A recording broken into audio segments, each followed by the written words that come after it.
In today's video, I'm going to teach you how to clone voice in MiniMax. By the end, you'll know exactly how to get from the home page to a finished AI voice clone with confidence and good audio results. First, open your browser and head to minimax.io audio. This is the audio and music area where all the voice tools live. Make sure you're on a stable internet connection and close any apps that might be using your microphone if you plan to record directly in the browser. On the audio and music page, look for the voice clone option and click it. This takes you to the workspace designed specifically for cloning a voice. If the page looks a little different depending on your device, don't worry. The voice clone entry point should still be clearly labeled. Now you'll see the upload and record section. Click the area that says add or drop a file, or choose the option to record audio. If you already have a sample, drag it in or select it from your computer.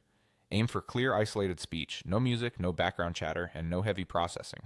A minute of clean audio is usually plenty, and longer samples can improve quality, but even 20 to 30 seconds can work if it's crisp.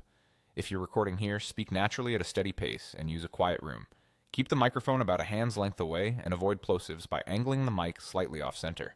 Common formats like WAV or MP3 work fine. Uncompressed WAV at a standard sample rate typically gives the best results. Before generating, you'll see a statement asking you to confirm you have the necessary rights and authorization to upload these voice samples and that you'll follow the terms of service. Go ahead and check that box. This is important. Only clone a voice you own or have explicit permission to use. Do not use voices of other people, public figures, or content you don't have rights to. It's both a legal and ethical requirement. With your audio in place and the confirmation checked, click Generate. The system will process your sample and create an AI voice clone. This can take a moment depending on file size and server load. Just let it run.